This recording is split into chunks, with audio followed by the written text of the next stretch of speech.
Good afternoon, everyone.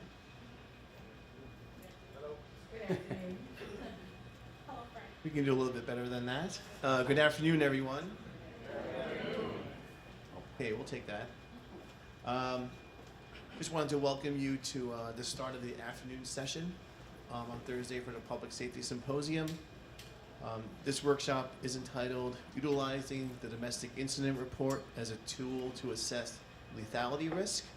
And we have Mike Whiteley and Rebecca Poleto from the New York State Office for the Prevention of Domestic Violence conducting this workshop today. So let's give them both a round of applause. Thank you, Frank. Good morning. Good morning. Good afternoon. I didn't have my lunch yet, so I'm still in the morning phase. If you guys, we do have a sign-in. If you haven't done so yet, through the QR code, we'd appreciate that. We'd like to know who we present to. All right. So, welcome. My name is Mike Whiteley. I'm the Deputy Executive Director for the Law Enforcement and Public Safety Bureau at the New York State Office for Prevention of Domestic Violence. I have the longest business card ever. Oh, really? Usually that really, not even Chuck, I got a Chuck. Okay, I got 2 thumbs up. Okay, I'm doing well.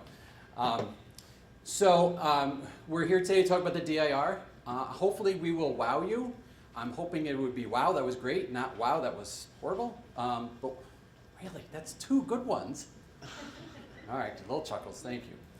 But we're happy to be here today, talk about the DIR. And the reason why, I'm pretty comfortable speaking about the DIR is that I have just recently retired 2 years this November from the Bethlehem Police Department as Master Sergeant. So, thank you very much. Thanks, Gary.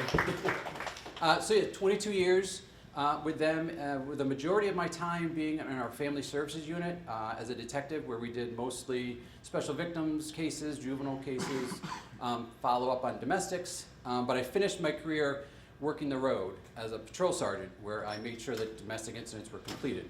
Because as we know, domestic calls in law enforcement is probably one of the most populous calls that we have, that we respond to. So we're going to kind of talk about the DIR today and just make sure that, really what it is. Because even myself, I'm afraid to say, but when I came here, I learned a lot about the DIR in my new position. So, and when we go out and we do a lot of the work around the state, we talk to agencies, officers, and they're like, oh, that's what that means?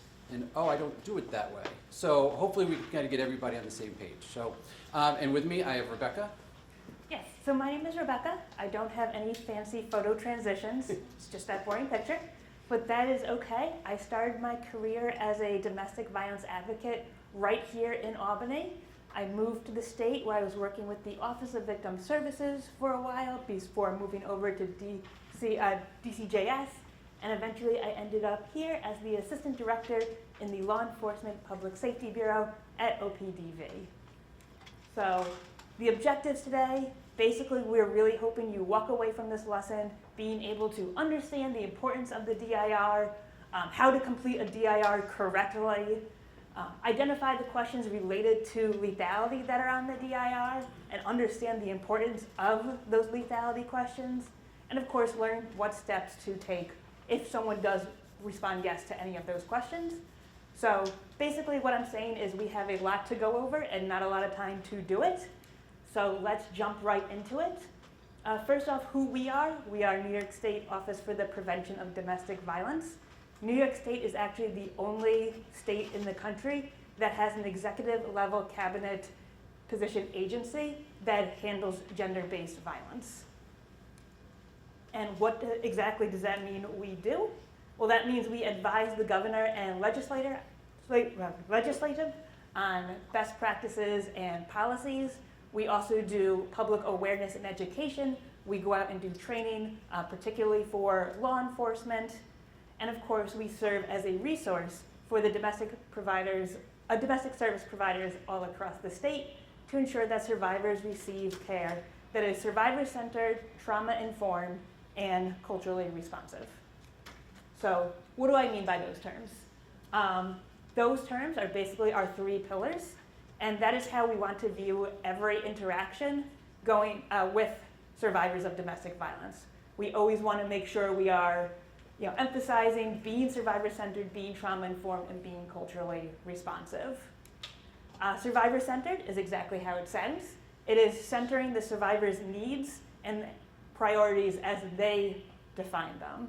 So that can be something as simple as a survivor doesn't feel comfortable in the house after a domestic incident, and they want transport to someplace safe, or they want to be connected to domestic violence services. That is centering, the things that they find important, even if it's not necessarily getting those charges pressed. Trauma-informed is, of course, meaning that we understand that trauma affects everybody, especially in abusive situations, and what those signs of trauma are. When someone has been through a traumatic incident, they're in a heightened emotional state. They're not thinking clearly, they're not speaking clearly. When you try and talk to them, they try and tell their story and it's a jumbled mess. They're not being difficult, they're not lying to you. They are in a trauma response. And they need, to have a moment to calm down and process what happened to them. So really remaining empathetic and patient with them as they work through trauma is being trauma-informed. And finally, culturally responsive. It's acknowledging that everybody's background and culture plays a role in how they see the world and go through life. Officers should be aware of what cultures are in their community, like the LGBT community, different faith-based organizations, as well as new Americans from a variety of different countries who may not speak English as their first languages. We're not asking you to be experts in every single culture that you might come across, but just be aware what's in your community and that they will need a diverse set of skills for you to be able to help them. So I have a few more definitions for you, and then I promise we're going to jump right into the DIR. The first one is, of course, domestic violence, just to make sure we are all on the same page. Domestic violence is a pattern of behavior that an individual uses to establish and maintain power and control over an intimate partner. Really important that we're all on the same page with that definition. There are a lot of different tactics abusers use. Not all of them are physical. It could be emotional. It could be financial. But all of those are different tactics, and all of those are domestic violence. And then, of course, coercive control. Coercive control is a systematic attack on an individual's freedom. It is patterns or acts that threaten, humiliate, and intimidate victims in order to harm, punish, or frighten them into basically complying with what the abuser wants from them. I'm going to turn it over to Mike. Actually, I'll take the clicker. Okay. We're dividing the room in half because of the light from the screen here. All right, DIRs. How many law enforcement are in the room? Okay, and then probation and community. Okay, all right. So again, the DIR, we're going to talk about not only completion of it, like how it gets completed, but also like how we can use it and review it and what it really means, okay? So this is our great New York State Domestic Incident Report booklet, right? How many still do, law enforcement, how many still do paper DIRs? Okay, so there's about 2 or 3, and the rest are fully electronic or half electronic? Full. Fully? Okay. So, and that's what we're seeing is that now with technology and agencies, the agency I used to work for, we have half, right? It was electronic, but we also still did the second page. So that way that's what we handed to the victim, right? With their written statement. With fully electronic, now we also run into issues of how do they get the copies of the report? Do they go back to your car? Right? So now we're separating from the officers in the house. Do we bring the victim out of the house? Do they have kids? Right? There's a lot of dynamics that play into that. But I will say, and I hope it's not a secret, but DCJS and OPDV, along with another work group, we're looking at the DIR. We were tasked with this in the State of the State from last year, and we're looking to see what the best way to move forward in year 2025 to see what a DIR could look like. And I think we can all agree that electronically being submitted is easier to share and has some benefits towards it. So kind of stay on the lookout for what a new DIR might see. Because again, for those of law enforcement, who's got DIR fatigue? Right? A DIR is a great report, it's a great tool, but it turns into something that we use for everything that involves that CPL 53010 relationship. All right? Everybody know what I mean with that? And this is, we also just redid the basic course for police officer for domestic response. So all the law enforcement recruits, what they'll be getting is a new version. And in there, we're using that language 53011 on the CPL instead of the family and household members, just to kind of be a little bit more inclusive, right? So, I lost my track. It comes back. So what we do is that we're using this DIR for so many things. Somebody reports to the police station that the drop-off time didn't meet or it was late. Well, that's a DIR. You know, family, if the child didn't go to bed on time or took the phone away and he got upset and threw the door closed, slammed the door, and they were afraid it was going to get violent, so they called the police. That's a DIR. As well as, a violent strangulation. That's a DIR. Felony arrests between intimate partners. That's a DIR. So it has such a wide range of use. So sometimes because it's there, it kind of blends in to something that's just something that we do. We want to really kind of emphasize today what it really is meant for and the tool that can be used in terms of intimate partner violence. So we know it is a 2-page document. It is designed to have 3 pages, which again, when each agency is kind of deciding to go electronic, kind of takes away from the intent behind this, right? The first page is the police departments. The second page is for DCGS that we send into the repository. And then that third page is what we hand to the victim. It's a pink copy. And how do those pink copies look? Terrible. Terrible, right? Because you have to press hard. I mean, I'm old school. I used to handwrite tickets. That's how I used to write. You had to press hard and everything because I had to go through the carbon copy. I know I'm dating myself, but and it's hard to read. And plus, how are cops writing? Terrible. Yes, we're worse than doctors, all right? And don't even ask about our spelling. That's even worse. But it's meant to have to circulate that around. The first page is demographic information. The second page is more kind of historical. All right, DIRs must be kept for 4 years in the agency. That's really not an issue anymore. FOIL requests need to be made to the agency itself because there is a repository. So sometimes DCGS will get FOIL requests. You have the DIR in your repository. I want a copy of it. But it's the writing agency, the jurisdiction that completed that report, that is only allowed to submit that report. So that's where, they can't FOIL the DA's office, you can't FOIL anybody else that might have that DIR. And then it also must be shared. Per statute, probation and parole must get copies of DIRs for suspects or offenders who are subject to that DIR. I always think that even if they're the victim, they should receive a copy as well. So my thing is that if someone that's on probation or parole, their name is on that DIR, suspect, P1, P2, witness, whatever it might be, it should be sent over to probation. Who does that for your agency? Because that's a question. Are they on probation, parole? Yep. I answered the question. I'm doing well. Then what do you do with the report? There are people here, right? You submit it, right? You submit it to your records department? The records. So who does it? Do they know that they have to submit that? Are we doing our job in training and making sure that this gets done correctly?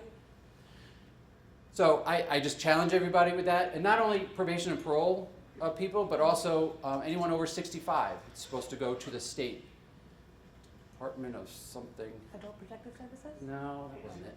Aging? Something like that. I'll get back to you. But also over 65 it should be sent. But the question is who's going to do it? So we need to make sure that we educate our records department. And as the responding officers, what's the best thing to do? Send a quick email. Go back to your car. Everybody's got computers in their cars. Send an email to the probation department. Each county probation department should have a generic mailbox. Yes? No? Right? Do your police departments have that? Perfect. So they should send an email. Hey, by the way, we just did a domestic. This is the CR. You might want to get a copy of it. right? So then probation, when they come in, parole the next day, they see the email, they call up the police station, hey, I copy the DAR, no FOIL, nothing, and they send it over. So we need to make sure we communicate. It can also be shared with domestic violence service providers, okay? And that can be done a couple different ways. It could just be shared because that's the right thing to do, because you're referring them to these service providers because they need assistance, they need help. So I'm going to refer them but not give you the information you need. Doesn't match up. Or you can work with your PDs or work with providers and establish an MOU, an understanding. With these specific DIRs, I'd like to send them to you, and I'd like you to do this with them. I'd like you to follow up. Could you give a call within a week to the victim to make sure that they're okay? Can you utilize the safe number that's there and reach out? Right? We're in this together to help the victims and the survivors of domestic violence. So we can only do that if we work together. And as I said before, so anybody know what year the DIR came out, the first one? Actually, I think it was 96. I think the act was 1994, and it took them a couple years to create it. But I get close enough. Oh, is it? Yeah, it's right there. Thank you for paying attention. That was a test. Wow, I even failed. 1994 is, I thought it was like 96. I have to check myself there. Anyways, and then it's been revised. All right, it's been revised several times. 2011, 2016 that's when we saw the lethality indicators, which we're going to go more in depth on.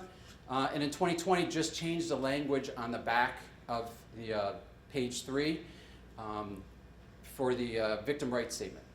All right, and then we hopefully will be seeing another change in the next couple of years. So what does it do? What is DIR? It's designed to promote evidence-based prosecution. It was first kind of come out. If we think about the story, my history buffs, right? What was law enforcement response to domestic violence in the early 90s? Not good. Take a walk, cool off. If I have to come back here again, someone's getting arrested, right? And it was like, you keep things in the house, don't want to be called here again. And you turned around and you walked away. And how did that work out for us? Not well, because the federal government had to step in and made some acts and made some laws, and now we have the DIR. So it was kind of meant, one, to put more focus on domestic violence, but two, kind of paint a picture for prosecutors so that they could minimize the amount of involvement a victim needed to be in with the system, right? That's why we have such a detailed report. That's why it's asking some of the information that's necessary. So we don't have to rely on the victim initially because they may not want to, move forward with charges. They might, because of the trauma that they're experiencing. So it can get the ball rolling with minimal involvement from the victim. It also plays a crucial role in documenting patterns of abuse. And this is where the DAR fatigue comes in. Because they're like, gotta go to the house again. We gotta go to Smith Lane. We have to see the Smiths. It's another domestic call with the Smiths. But the issue is that the DIR really tracks reporting. It tracks the incidents. And the questions that are in the DIR will show a progression of violence if we're paying attention and if we're watching. Who in your department actually looks at all the DIRs? And that was my job. Like I looked at all the DIRs, I followed up on them, but it wasn't until I was like, all right, I know this house. All right, we have another one. Here's 3 in 2 days. Then I said, well, let's take a look at them. And then you sprawl them all out. And that's when we went looking into it a little bit more. But by that time, it might be a little bit late. This, it gives context for future calls. We have great CAD systems in law enforcement that we kind of follow up on that. But more importantly, it assesses a victim's lethality within the relationship. So what do I mean by that? Lethality assessments, right? This lethality assessment comes out of Dr. Jackie Campbell's 1980s study, and it's been updated once or twice. The main purpose of the study was for women's violence by men. All right? That was the specific for that. This was created for that one. It's been modified, and it's been adjusted kind of as we move forward. It's 20 questions that can identify as risk factors. if anybody here uses or heard of the Dale from Geiger or the LAP from Connecticut, this is a modified version, or this is the basis for those documents to be made off of. This is 20 questions. The Dale and the LAP are 10, 11, 12, something like that. So a shorter version. So these are evidence-based markers to show when a victim is at an increased risk of intimate partner homicide. All right? It covers, the DIR covers 16 questions of the 20.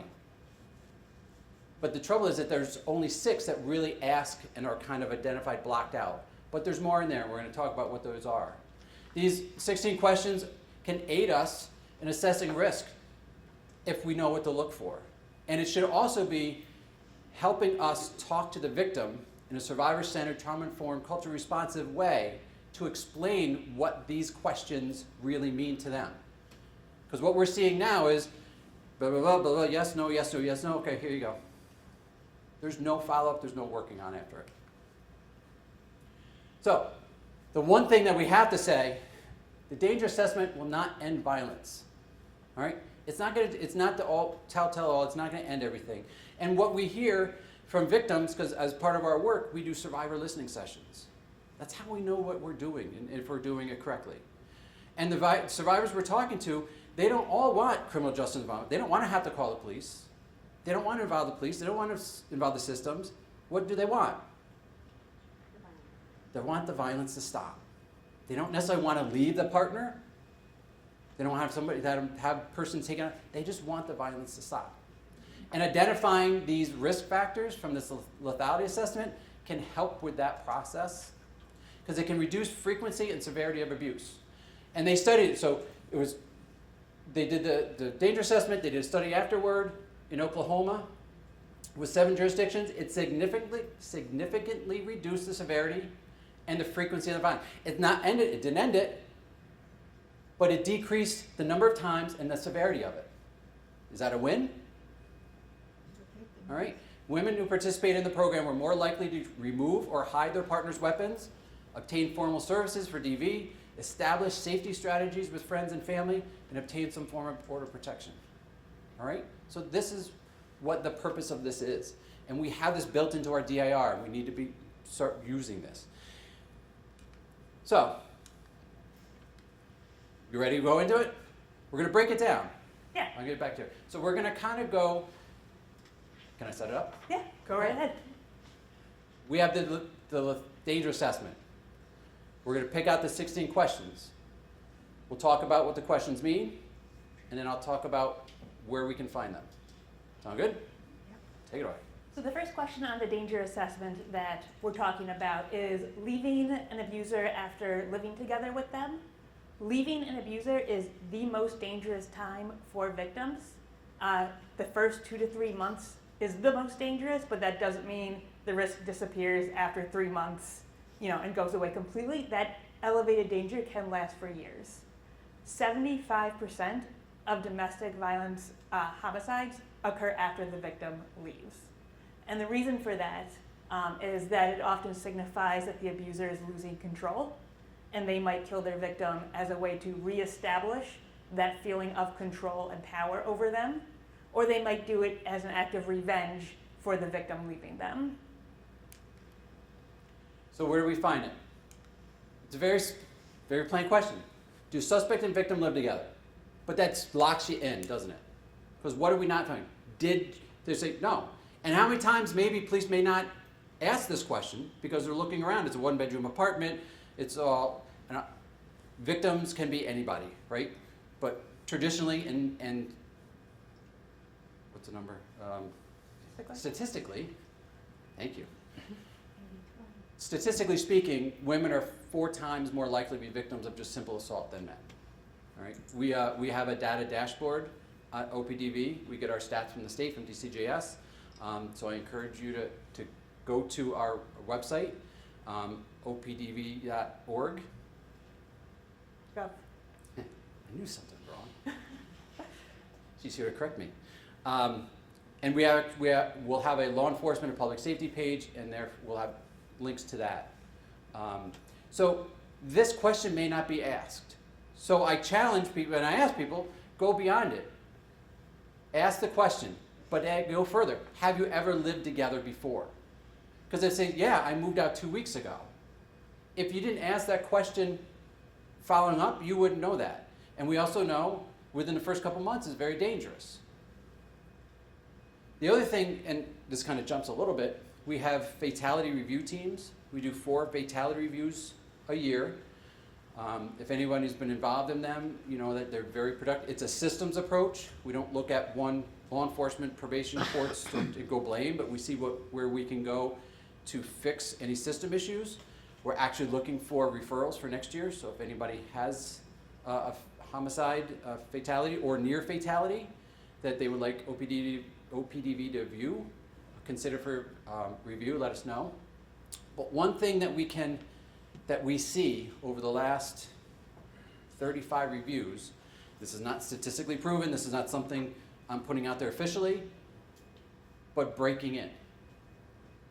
Getting into somebody's house. So what we see is before a fatality, the suspect, the perpetrator, the person who chooses to do harm, breaks into the victim's house or apartment or residence, whatever, right?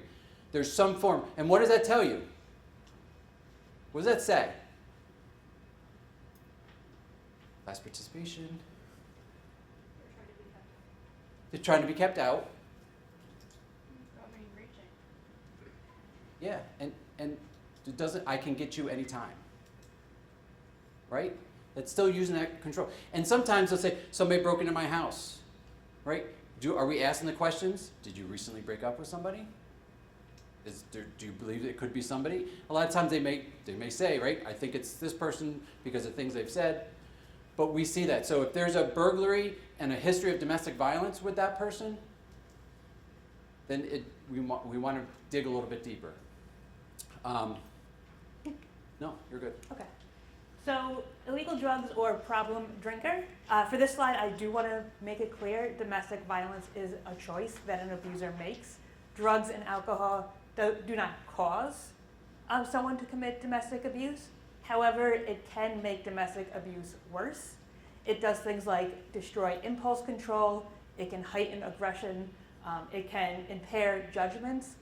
Drugs and alcohol use are things that can take a violent and dangerous domestic incident and push it over the edge into a deadly incident.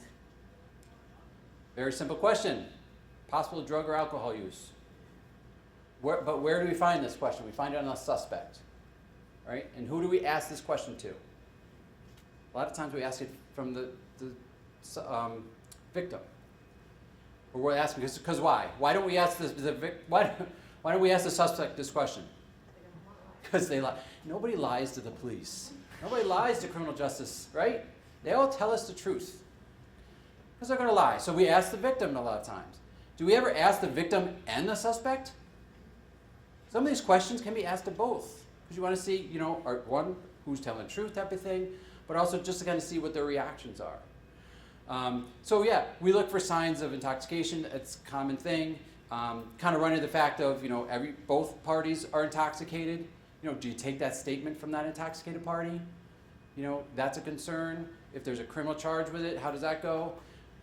And again, I will say this, and I know it's easily set up here, and I've been on both sides of this situation. Just because you walk away from that house doesn't mean that you cannot do a follow-up. Right? They're intoxicated. You don't feel comfortable writing a statement. Maybe you went to the hospital, whatever. Who's going to do a follow-up? Is it going to be the road patrol? Is it going to be a detective? Do you have an advocate that works with you? If you don't know who that is, could it be you? And the other last thing I want to say is that we ask this of the suspect, but what about the victim? Are they using substances to cope for the relationship issues? Are they recovering, or they're recovering person with substance issues? The person who chooses harm is not, but the person who chooses harm keeps leaving stuff out. Let's say that they're an alcoholic, and they stock the fridge with beer all the time. Because what does that do? That creates an issue for the victim. Right? So then they make them dependent, using that coercive control, making them dependent on the alcohol. So that when the when the fight happens and they call the police, the victim can say, they're drunk again. Look, they're recovering, and look how much they drank, when they were kind of feeding into them and kind of getting it. So we need to look past just these simple questions. Sorry, soapboxes. So, child in the home that is not the abuser's child. We know that women with children from previous relationships seek out emergency shelter at a rate of 5 times greater than women who are having children with their current partner. We're unclear as to why this is such a strong lethality indicator. It really does kind of depend on the type of abuser. However, there are a couple different theories.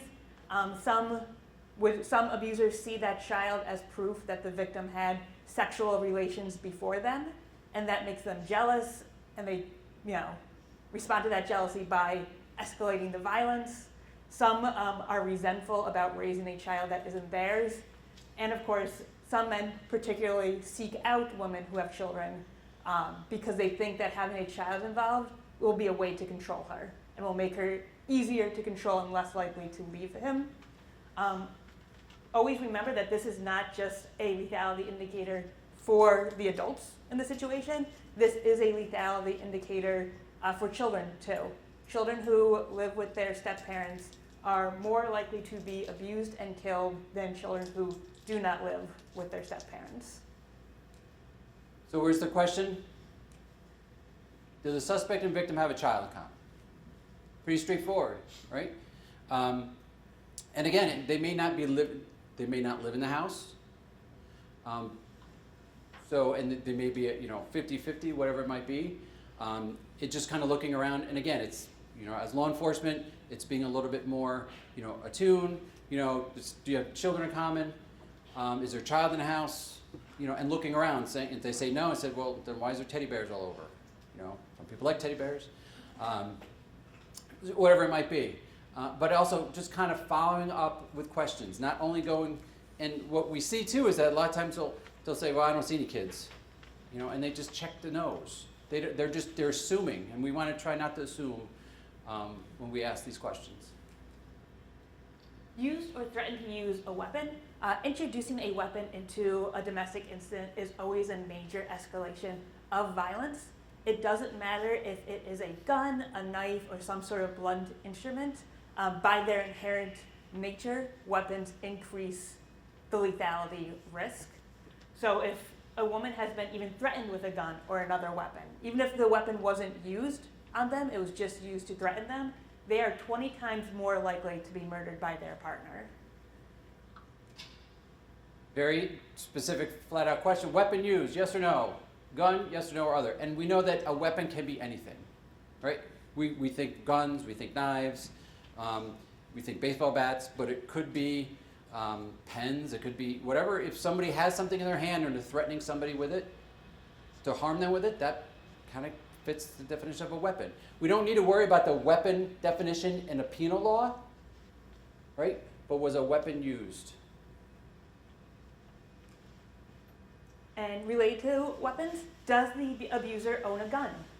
Even without ever pulling the trigger, guns are a powerful tool of control that abusers use.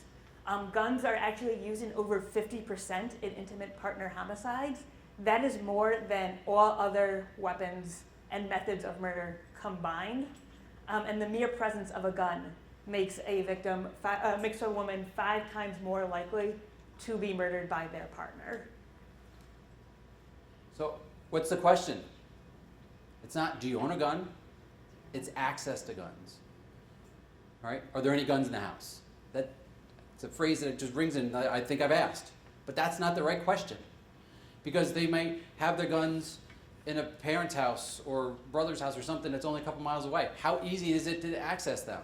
Just because it's not in the house doesn't mean that it's not a threat to them. And we can look at the news yesterday, right? Pennsylvania, 3 officers killed, 2 injured. They were serving an arrest warrant, I think, at a domestic situation. I didn't get the whole gist of it, right?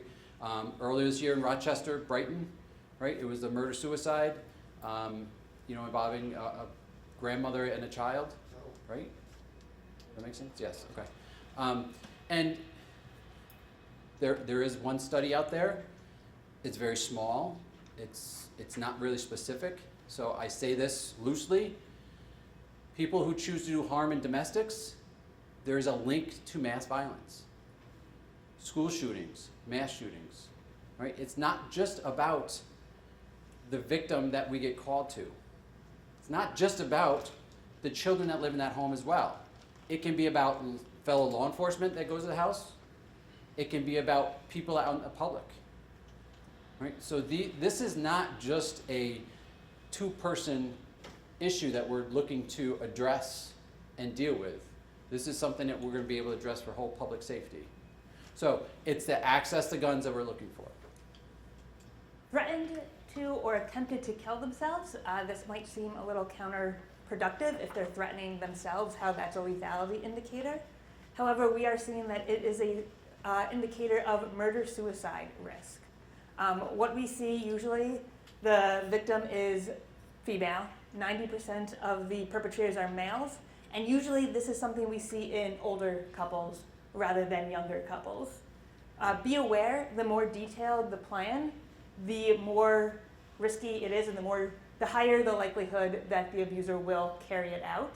Something that we also see is that they reenact or they act out the homicide, suicide, before they actually go through with it. So if they have a very detailed plan where they're going to strangle the victim to death and then shoot themselves in the head, in the months leading up to that, you'll start to see them strangle the victim more and more.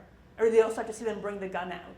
Because they're getting used to aspects of their plan and building up, their commitment to carrying it through all the way. So we're, again, suspect threats. Are we kind of covered some of the lethality indicators that's there, the stats? Suspect threats, but what about the victim? Does anybody ask about that? Has the victim contemplated doing harm to themselves? Being more survivor-centered and asking about their mental health and how they're doing, because they're experiencing threats, they're experiencing harm. Is that something that they're able to manage, and how can we support that? And again, I know you probably heard this before too, and even pets, right? Pets are used as coercion, right? Because why don't some people want to leave? It's kids, it's finances, it's pets. They don't want to leave. Can't take them to some shelters, which I think we're doing better. In shelters, there's certain ones that will accept pets now, right? We're doing what we can, but they might be harming the pet in terms of trying to, again, build up, say, okay, well, I killed the dog, so now I think I might be able to do it to a real person. If there's any opportunity for training, I think the state police are doing one on animal abuse, and they do the correlation between domestic violence as well. So definitely something to know. So, strangulation. Before I actually get too far into that, can everybody do me a favor? I want everybody to turn to the nearest person and give them a firm handshake. Come on, Come on. help us out. Just like that. Or imagine, if you're too not close, imagine a firm handshake. Was that difficult for anybody? Did anybody feel like I do not have the grip strength to give somebody a handshake? No. No? Didn't think so. You all look like relatively strong individuals. The average handshake requires about 70 pounds per square inch. In order to block essential veins and arteries, it takes between 4 and 20 psi. That is how little pressure it takes to strangle somebody. Not only that, when you strangle somebody and cut off that blood flow, unconsciousness can occur within seconds. In under 10 seconds, and death can occur within minutes. If somebody calls you to the house and says, they strangled me, that is a severe and immediate worry, because even though they are calling the police and that means the hand has been removed from their throat, that doesn't mean they're out of danger. Strangulation can cause blood clots, which can go to the brain and cause stroke days or even weeks later. So anytime you are called to a domestic that involved strangulation, right then, not only is that an immediate lethality indicator that you should be taking seriously, that is an immediate call to EMS and encouraging the victim to go to the doctor and get checked out. Page 1 is the first time we see strangulation. It's actually on the DIR twice, so it must be pretty important if it's on there twice. And again, what they're looking at is the signs or the symptoms of strangulation. Because strangulation, the new laws that came around, it was something that's kind of overlooked. Because people say that and what are they saying? They're not saying they're strangled. What do they say? They're choked. What is choking? Internally, right? You choke on food, right? And everybody also we do a whole presentation on strangulation as well, so if anyone's interested, let us know. But it's not about the air, right? And everybody thinks it is because, when somebody blocks put your arm, choke hold or whatever it is, it should be a strangulation hold. But everybody, they can't breathe and then they get nervous, so they think about the breathing. But it's about the blood flow, right? It's about the carotid arteries that provide, the main arteries that provide oxygenated blood to the brain. And with that little bit of pressure, that clock starts ticking. And when that blood doesn't go to the brain, that's bad, right? So over half the strangulation, they don't have any signs. They don't have any bruising. Everybody look at your hands that shook somebody. Is there a bruise on your hand? No. And why do we expect a bruise on the neck when it takes less force for a handshake? Now we're doing well too. There's certain cameras and imaging and stuff, and I think Erie County's got a provider has a nice fancy camera and stuff, and that's great. But are we taking them to get that forensic domestic violence exam to get those pictures done? Or are we just saying, you're strangled, I don't see any marks, all right, well, it's just harassment, which is not, right, criminal structured breathing, we know that. So it does not matter. And it's nothing else about, right then and there, because what we see is, or we hear is that months after the strangulation, that person may have a stroke because they just, all the food and everything else and hardening of the arteries shakes it up, and then it just takes some time to get stuck. I just want to reinforce that. I used to compete in Brazilian Jiu-Jitsu. I was choked unconscious many times and showed none of those symptoms after the fact. So. Right. And I said choked, not strangled, but that's it. Right, that's a term. And so they say, head scans is important, and hospital and reviews and stuff. And you're here, so thank you for still being here. I might have the brain damage. I had a previous slide. Traumatic brain injury, we'll talk about that later. So threats of harm towards children. The physical violence doesn't actually need to be present for an abuser to be dangerous. Threats are a huge indicator of lethality. In fact, 20% of abusers made threats to kill or harm children before they followed through with domestic homicide. Additionally, women whose current or former partners threatened them were 15 times more likely to experience intimate partner homicide than women who were not threatened in their relationships. So now this is page 2. These are what we kind of refer to as the lethality questions. The questions we just covered, they're lethality questions as well. They're part of the danger assessment, but they're built into the report so people don't really pull them out as important. All right, but they're just as important as these. And it's under the prior history section. I wish they said lethality danger assessment section, all right, because we're not connecting it, all right. When there's a review, might be different. But again, it's very straightforward question. So strangulation, like Mike said, this was going to be on here twice. This refers to strangulation in prior domestic incidents. If you're talking to a victim and they disclose to you that a couple months ago they were strangled by their partner, mark that as a yes, that is a lethality indicator. Women who are strangled are 7.5 times more likely to go on to be murdered by their partner. And in the year prior alone, 43% of women were strangled before they were murdered by their partner. Strangulation, we talked about how easy and quickly it can become lethal. It takes less force than a handshake and less time, than a minute. So it should be, if someone's strangling someone, it should be seen as a very strong sign of them feeling controlling over their victim because they are literally holding that victim's life in their hands. And again, strangulation with mass violence could be a link as well, right? Choosing to do harm. It's a historical question. And again, there's like, well, if they get strangled so much, then how are they not harmed? But they occlude the arteries, right? And that clock starts. that pressure. You release the pressure a little bit, but keep your hand there. And then you put pressure again. You restart the clock. So somebody may not keep that same pressure constantly. It may be kind of fluctuated, right? Kind of playing the game a little bit. But Beaten while pregnant. Women who are pregnant, the biggest cause of death for them is not any pregnancy-related disease or anything like that. It is actually homicide. We don't know why fully pregnancy triggers an escalation in the violence, but we do know that it does.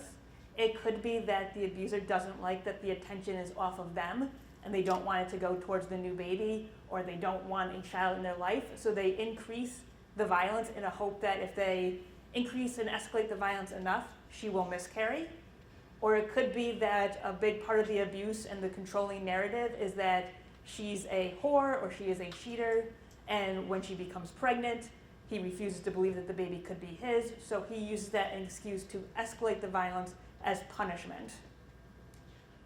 so and it's a very simple question, right? But sometimes do they know that, did the abuser know that they were pregnant? Would have to be a question, right?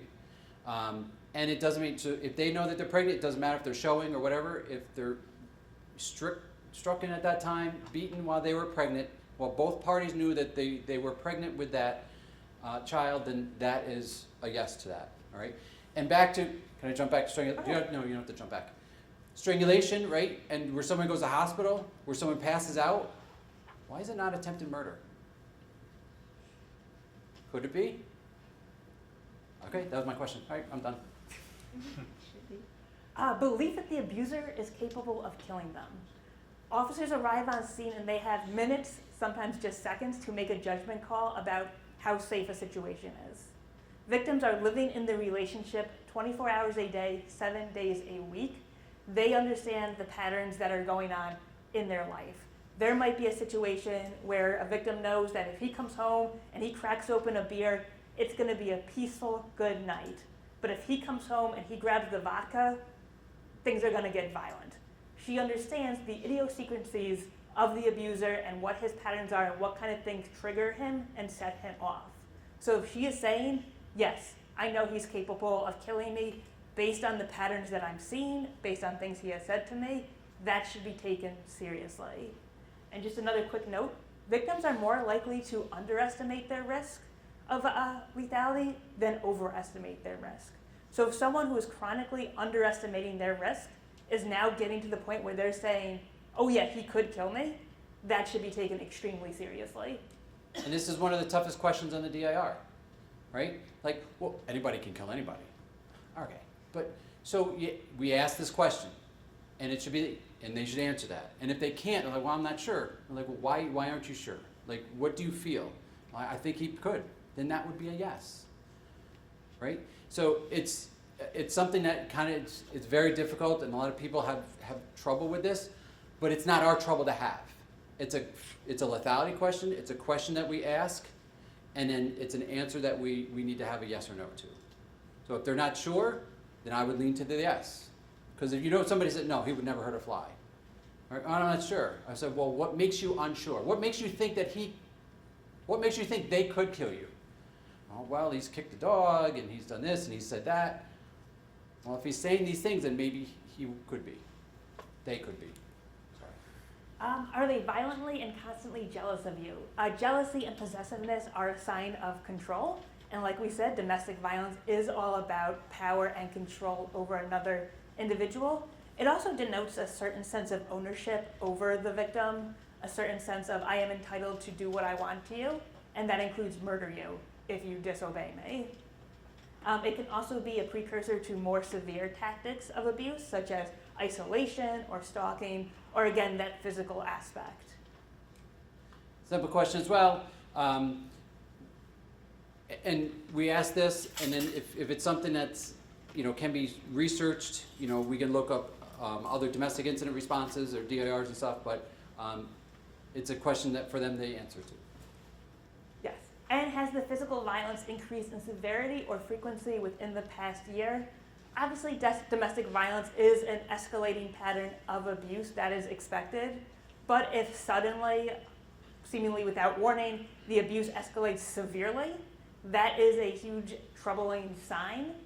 75% of intimate partner homicides included at least some prior law enforcement contact within the year before the homicide happened. An escalation like this, it could be a sign that the abuser feels that they're losing control over the victim and they feel like they need to escalate the violence to get that control back. Or it could be a sign that they don't care as much about getting caught, which could be, again, a risk factor for the murder-suicide. And again, same question. What's one area that's not asked about at all on this DIR about this? And we're going to talk about the other four. Is financial abuse, right? We see financial abuses a lot, so that's another area to kind of dig a little deeper into. Tough time. Yeah. So what questions are missing from the DIR? These are the four that are missing, but that doesn't mean that you can't ask them anyway just because they're not on the DIR. So are they unemployed? That kind of ties into the financial abuse aspect. Have they ever avoided being arrested for domestic violence? That could show a lack of accountability on their part, and you wonder how far are they willing to go to avoid arrest? Are they willing to, commit murder-suicide so they don't have to face arrest? Are they willing to be violent towards police officers so they don't have to be arrested? Keep that in mind. If you ask that and somebody says yes, it's not just the victim's life at risk, it's the officers. Have they ever forced you to have sex when you did not want to? Rape. That question is asking if they have raped you. And that question is, again, talking about a certain entitlement, a sense of control over a victim's body. They're entitled to have sex with you when they want. They're entitled to kill you if they want. And finally, do they follow or spy on you, leave threatening notes or messages, destroy your property, or call you when you don't want them to? That is a very long-winded way of asking, do they stalk you? Stalking occurred in over 50% of cases that ended in homicide. Stalkers who are former intimate partners are also the most dangerous form of stalkers because they know so much about their victim's life. And it's technology-facilitated abuse, right? The technology plays a lot into that as well. So that was comparing the 20 danger assessments to the DIR. And the danger assessment, I don't want to take it away, I want to kind of mention this too. The danger assessment is weighted. It's something that can be done online, so you can Google it and it's free that way. Gives a score. So this doesn't weight anything, this doesn't score anything. This is comparing that document to the DIR. Just show that it's not just a report, it's a tool to assess someone's lethality. And just on the DIR, there's going to be a thing that says, how can we safely contact you? Don't just assume that you can safely contact them via their email address or via their cell phone. Very often abusers monitor those things, and they are watching and they will hear everything you say. Get creative. It might be, hey, here's my mom's phone number. Call her and leave a message with her and she'll make sure I get this message. You have to get creative, think out of the box. New technology means new ways to communicate, but it does mean new ways for the abuser to monitor their victim. So the bottom of page 1 has a lot of different things on there, just to point out, right? The DIR repository. But remember, how good is the repository? It's only as good as the law enforcement agencies to send them into DCGS and DCGS's ability to upload them, which they're doing a great job. All right? But I know some agencies that keep them and they send them out monthly.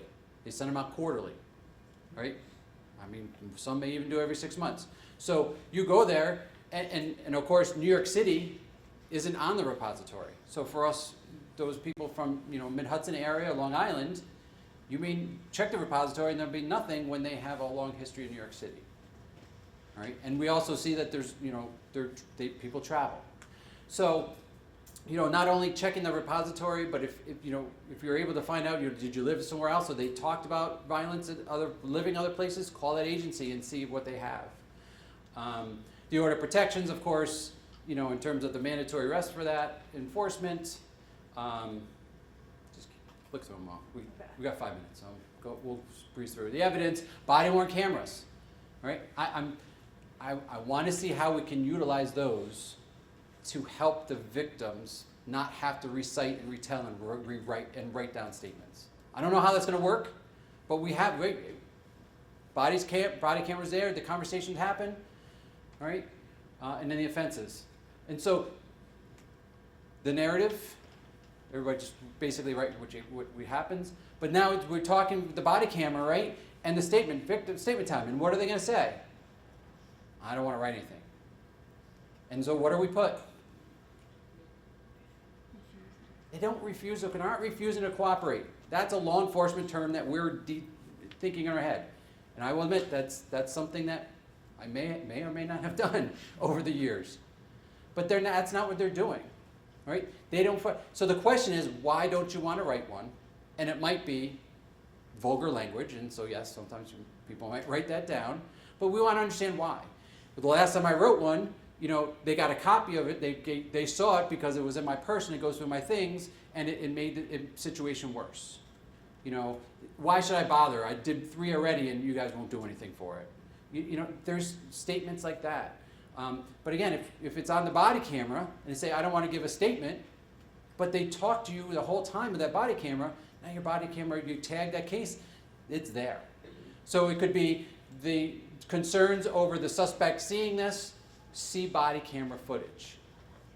And then if you're sharing your DARs with the provider, are you sharing the body worn camera too so they can see and hear exactly what that situation was like? So what happens if somebody says yes to any of these lethality indicators? We know there's a lot of them, but it only takes one yes for a victim to be considered high risk. What you should be doing is, of course, giving them a copy of the DIR. You should always be doing that, but you should also be safety planning with them. Talk to the victims about your safety concerns. They don't know that these are lethality indicators. You do, so tell them that they are at increased risk so they can make an informed decision about their safety. Get them in contact with domestic violence service providers. There is a lot those service providers can do, but they can't do it if they don't know that there is a victim that needs their help.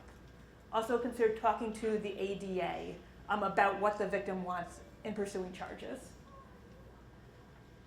So there's kind of a quick thing, right? Just to review, there is a section of law, CPL 140, sub 10, sub 6, that allows officers, it basically says they must take weapons. Possession of any firearms found on a person suspected or arrested for a family offense, and they may take them, as well if they are a suspect of that as well. So this is basically the precursor to the ERPO. So you don't have to leave that house to file an ERPO and leave guns in the house. We're able to take those guns at the time of the call and file for an ERPO later so that they don't get them back within 48 hours, I believe. Right? And we're familiar with ERPOs. The safety plan, and everybody's, I know as soon as Becky was saying that, everybody's like, yeah, like I have time for that. Right? Because that's the problem, is that the officers are filling the report out, they've got their sergeant saying, when are you going to clear? There's 3 more calls going on. There might be something that they like better than what they're handling. All right? And basically say, we're really concerned. Can I put you in touch with our victim advocate?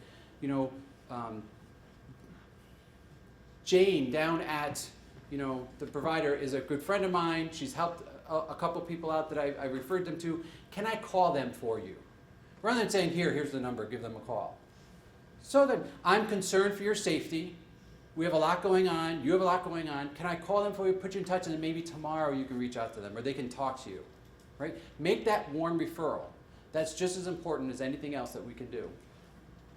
Again, yeah, advocates, like I said, they can do so much. They can walk with a victim through the entire criminal justice process, whether that is through criminal court or through family court. But it really requires us to kind of give them that referral and make that contact for them.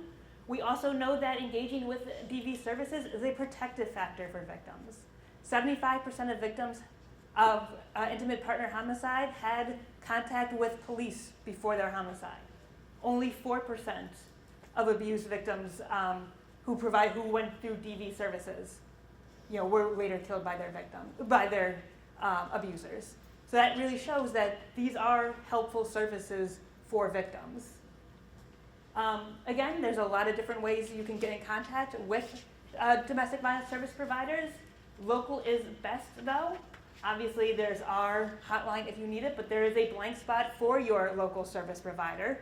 And before you tell me I don't know who my local service provider is, look on our website. We have every single local service provider in New York State listed by county.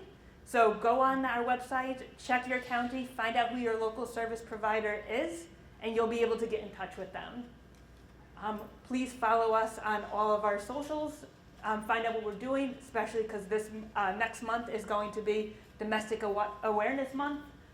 Purple on the Plaza for people who are going to be in Albany on October 6th. We're going to have an event to kind of kick off the month, and then we are going to have our own conference here in the middle of the month all about tech-facilitated abuse. So anybody who is interested in either of these things, you can register. We have a table out there. You can go to that table and talk to us more about that. I have two things for everybody before you go. I know it's time, I'm getting out. Do have an evaluation, if you don't mind. You can just take a shot of it and do it before the next session. But I have two things. We have lethality cards.